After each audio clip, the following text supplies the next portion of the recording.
Assalamualaikum warahmatullahi wabarakatuh. Kali ini saya akan menjelaskan profil singkat seorang tokoh terkenal yaitu Abu Bakar Aceh.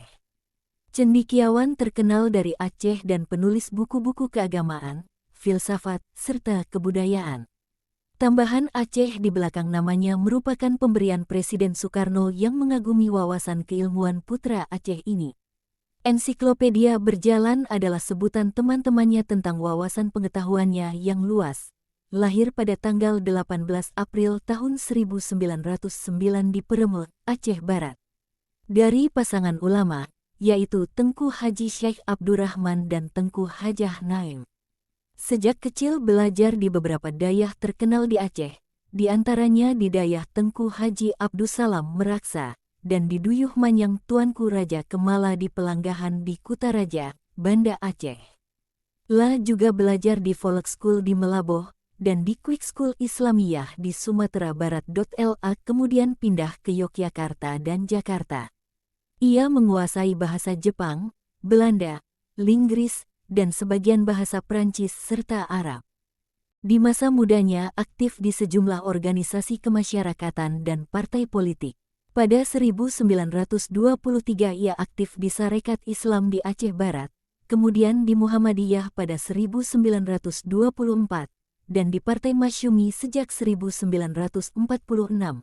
Di masa kepemimpinan Menteri Agama KH Wahid Hasyim, Abu Bakar bekerja di Kementerian Agama dan membantu menteri dalam urusan penataan pelayanan haji. Selanjutnya, ia bertugas memimpin jamaah haji ke Mekah pada 1953. Keluasan ilmu dan kecakapannya dalam tulis-menulis membuatnya dipercaya memimpin bidang publikasi Departemen Agama, kemudian menjadi staf ahli Menteri Agama. Setelah pemilihan umum 1955, sosok yang dikenal tawadu dan tidak suka menonjolkan diri ini menjadi anggota konstituante mewakili Partai NU.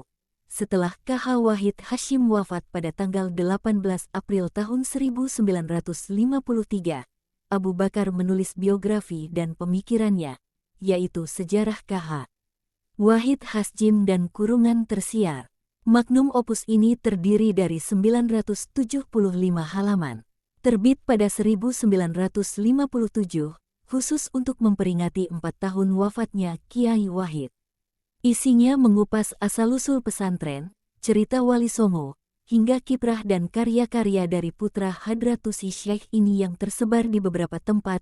Kisah penulisan buku tentang Kiai Wahid dimulai ketika Menteri Agama KH Masikur menggelar acara peringatan setahun wafatnya Kiai Wahid. Maskur menyerahkan lukisan tentang Kiai Wahid kepada Nyai Solehah, sang istri dan ibunda dari Abdurrahman Wahid. Panitia peringatan pun dibentuk, yang salah satu kegiatannya adalah penerbitan biografi Kiai Wahid. Penulis yang ditunjuk adalah Abu Bakar. Kepala Bagian Penerbitan Kementerian Agama. La menggarap penulisan biografi tersebut dengan tekun.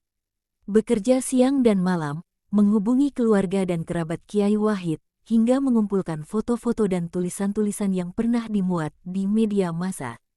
Untuk memperkaya bahan penulisan, ia juga menghubungi Kiai Abdul Karim Hasyim, dikenal sebagai Akar Hanaf, adik Kiai Wahid. Setelah bahan-bahan biografi dikumpulkan selama setahun, Abu Bakar Muyai menulis hingga buku itu akhirnya terbit. Buku ini menunjukkan keluasan dan kedalaman pengetahuannya tentang pesantren dan dunia ulama, kedekatan dan keakrabannya dengan kalangan reformis modernis selama di Yogyakarta tidak menghalanginya untuk membangun suasana harmonis dengan komunitas pesantren. Di sejumlah tulisannya ia menunjukkan kekagumannya dan bahkan menimba banyak dari tradisi keilmuan pesantren. Dalam satu tulisannya, Kebangkitan Dunia Baru Islam di Indonesia, untuk satu bab buku terjemahan Lothrop Stoddard, Dunia Baru Islam, 1966, ia menunjukkan kontribusi kalangan reformis modernis maupun kalangan tradisi, juga kaum tua dan kaum muda, bagi kemerdekaan Indonesia. Ia mengarahkan semuanya pada pendekatan rekonsiliasi, titik temu, dan pencarian sintesa-sintesa baru bagi kemajuan serta pengumpulan kekuatan bangsa Indonesia.